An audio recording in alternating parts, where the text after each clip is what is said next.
किसी न किसी औजार से हैं, और देखते हो तो आंख से। लेकिन अगर ये आपके पास औजार नहीं होंगे तो आंख भी क्या करेगी, देखे जाएगी खाली। औजार अलग रखे तब क्या कुछ नहीं कर सकते, औजार होंगे तभी काम कर पाओगे। तो कह रहे आंख नहीं हो तो भी देख नहीं सकते। अगर आंख नहीं हो तो फिर औजार भी किसी काम के नहीं है, एक दूसरे का पूरक है। मन नहीं तो विचार नहीं कर सकते। और तुम गहरी नींद में हो, कई बार बहुत नींद कम कम होती है, हल्की हल्की, जिसको उच्चट्टी नींद बोलते हैं। कुछ आंख जगी रहती है, कुछ सोई रहती है। कभी कभी बहुत गहरी नींद आ जाती है तो उस समय पे कुछ भी याद नहीं रहता, सपना भी दिखे तो वही याद नहीं रहता। तो कह रहे हैं औजारों से रहित तुम गहरी नींद में हो तो वहां तुम ज्ञाता भी नहीं हो सकते, कर्ता भी नहीं हो सकते। गहरी नींद में आंख, कान, नाक, मन, बुद्धि, कोई औजार तुम्हारे पास नहीं है तो तुम ज्ञाता या कर्ता नहीं बन सकते। अतः विषयों को जानना अर्थात ज्ञाता बनना तुम्हारा धर्म नहीं है, तुम तो ज्ञान मात्र हो और औजार का प्रयोग करके ज्ञाता बनते हो। अतः आंख में मोतियाबिंद आ गया तो तुमको कुछ भी नहीं दिखता। हमने भी ऑपरेशन करा, मोतियाबिंद आ जाए तो फिर आंख भी किसी काम की नहीं रह जाती है। ऑपरेशन होने के बाद फिर कामयाब हो जाती है, सही हो जाती है तो फिर काम करती है। यही समझा रहे हैं इस धर्म तुम्हारा नहीं रहा। डॉक्टर तुम्हारी आंख से मोतिया निकाल देता है और तुम्हें फिर दिखने लगता है। देखने की क्रिया को आंख में रहेगी पर ज्ञान स्वरूप तुम्हारे बिना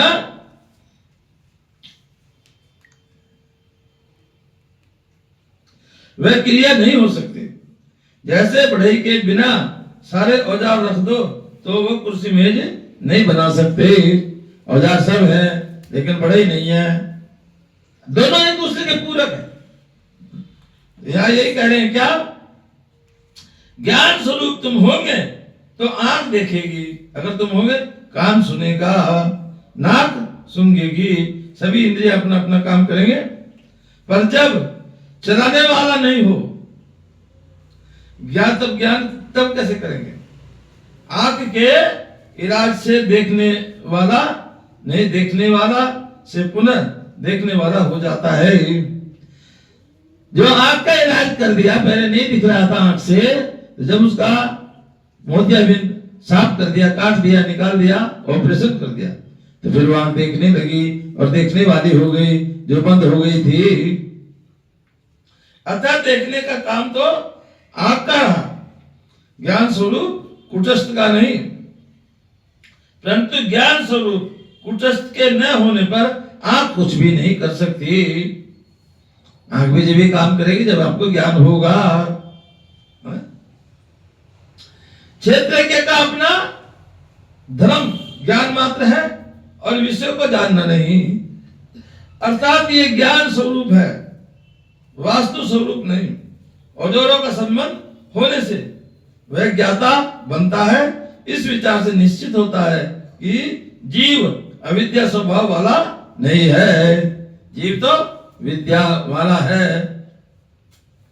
ब्रह्म ज्ञान स्वभाव वाला है, अविद्या तो उसकी एक उपाधि है जो निवृत्त भी हो जाती है। फलतः क्षेत्र का ईश्वर रूप होना बिल्कुल ठीक ही है। जब तक इस यथार्थ ज्ञान का ज्ञान नहीं होता तब तक प्रवृत्ति निवृत्ति कराने वाला शास्त्र भी सार्थक हो जाता है। जब तक आत्मा के बारे में घोर ज्ञान है तब तक धर्म अधर्म के ज्ञान से तुम अधर्म से बच सकोगे और धर्म में प्रवृत्त हो सकोगे। इतना याद रखना कि शास्त्र व्यापक है, शास्त्र बदला देता है, शास्त्र किसी को कान पकड़कर उससे कुछ करवाता नहीं है।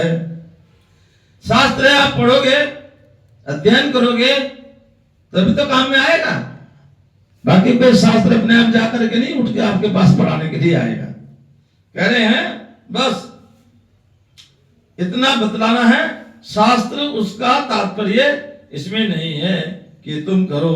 प्रवृत्ति शास्त्र से ये सिद्ध नहीं होता कि क्षेत्रज्ञ करता है। शास्त्र तो केवल बताता है कि कोई अमुक चीज की प्राप्ति करना चाहे तो अमुक उपाय करे।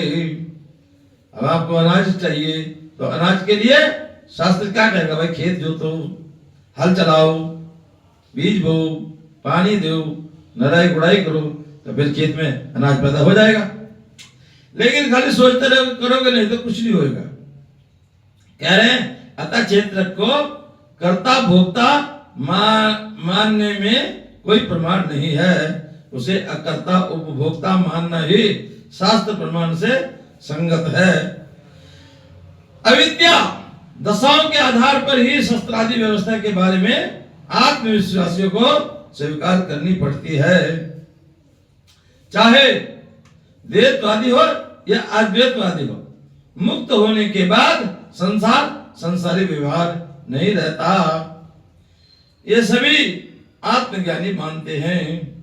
अर्थात जब मुक्त हो जाते हैं, जब ज्ञान हो जाता है, क्या अहम ब्रह्म अस्मि, अयम आत्मा ब्रह्म, तत्त्वमसि ब्रह्म, जब हमको ये ज्ञान हो जाए हम ईश्वर के हैं, ईश्वर हमारा है, ईश्वर अंश जीव अविनाशी चेतन अमल सहज सुख राशि, तो सब फिर सब भ्रम टूट जाते हैं, जो अज्ञान है सब निकल जाता है।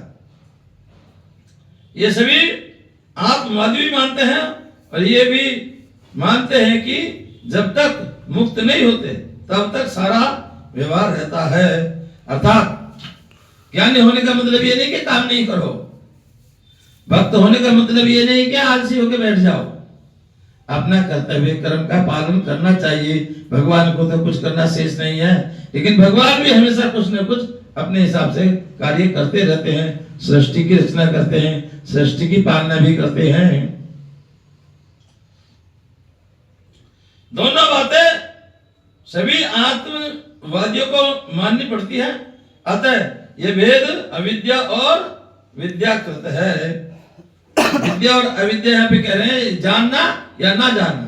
अर्थात एक मानना है, मानने वाले होते हैं, एक जानने वाले होते हैं, एक विद्वान होते हैं और दूसरे अज्ञानी भी होते हैं, वो भी अपने को ज्ञानी समझते हैं। यहाँ यही कह रहे हैं सबको मानना पड़ता है। जो भी आत्मवादी है सब इस बात को स्वीकार करते हैं कि आचार्य ने स्पष्ट कहा, सारा शास्त्र अविद्या वाले के लिए सार्थक है, सत्य बोलने से पुण्य होता है। कौन नहीं जानता? सभी कहते हैं सच बोला करो, लेकिन फिर झूठ बोलते हैं। मजे की बात है जान करके भी। सत्य बोलने से पुण्य होता है, ये शास्त्र का सार्थक ज्ञान है। ऐसा शास्त्र कहता है कि सच बोलो। जब तुमने इस बात को जान लिया कि सत्य बोलने से पुण्य होता है, इसी प्रकार से देहादि संघात में मैं नहीं, ये शास्त्र ने ज्ञापन कर दिया।